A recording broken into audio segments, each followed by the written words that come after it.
Hello, Eurovision fans. Thank you so much for coming to my channel. EaEa is the Spanish entry for Eurovision 2023. But what is it all about? What do Blanca Paloma's grandmother, a Spanish writer, and the moon have to do with it? Let's find out together. Now, the lyrics of the song are really beautiful. It reads like a poem.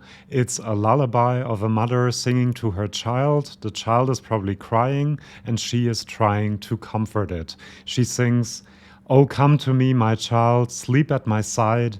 My bosom can give you shelter, shelter from your pains." And this last sentence in Spanish is really beautiful. Abriguito pa tu penas, because abrigo is shelter in Spanish, and abriguito is the diminutive, and you really get this image of a mother talking to her child, trying to comfort it. So I think that's really beautiful. According to Blanca Paloma, EaEa is a reflection on the traditions and the wisdom and the love transferred from generation to generation through lullabies. And by lullabies, she probably means song in general and culture in general. She especially talks about her abuela or grandmother Carmen, who is also depicted on the cover of the single, whom she dedicated the song to, and she is the one who instilled in her the respect for traditions and cultures, and especially the respect for Andalusian culture, including the flamenco. She says it's the truth of Blanca Paloma, the roots. The song is performed in the style of bulería, one of the singing styles of flamenco, which is really hard to do.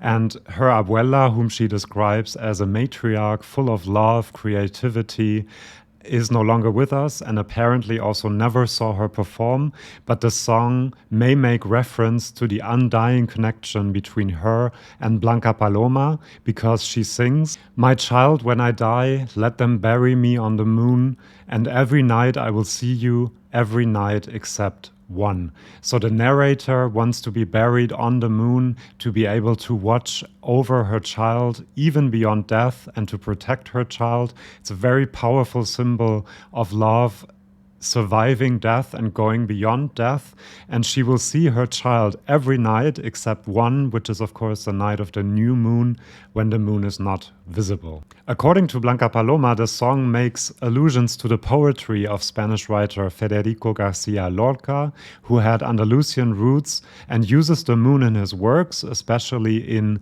El Romancero Gitano, as a metaphor for death and numbness. For example, in Romance de la Luna, Luna, Luna, the moon takes a boy by his hand and leads him to the sky, probably signifying death. Lorca based his poems on medieval romances, and his works are deeply rooted in Spanish and Andalusian culture and literary traditions, and the song EaEa has a very similar metric style as his poems, and this is why Blanca Paloma has called her song an Electrolorca, because of course there are some electric beats in the song as well. The song then continues, "Oh, come to me, my child, my little one of all my love, may your eyes alone illuminate my nights."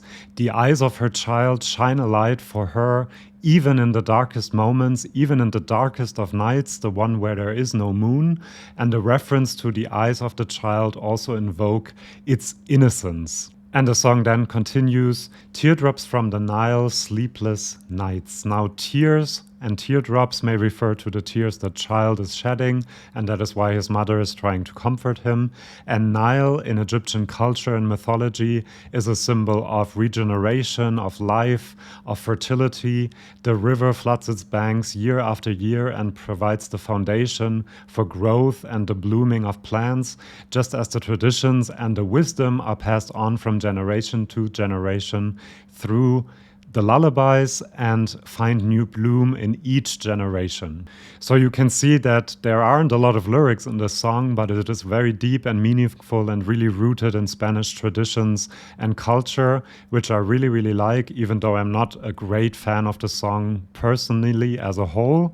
However, I really love when lyrics go that deep and are that rooted in the culture of the country where they are coming from. So I'm really, really happy that Spain chose this entry for Eurovision and that we have this at Eurovision. Is there anything I have missed in this interpretation? How do you like the song? Do you think Spain will do well in Eurovision? Let me know in the comments, and please subscribe to my channel if you want more content like this one. I do lots of lyric interpretations for Eurovision songs. I also review the songs of 2023, and I have videos on Eurovision history. So if you want more of that, please subscribe and come back for my next video. Bye bye.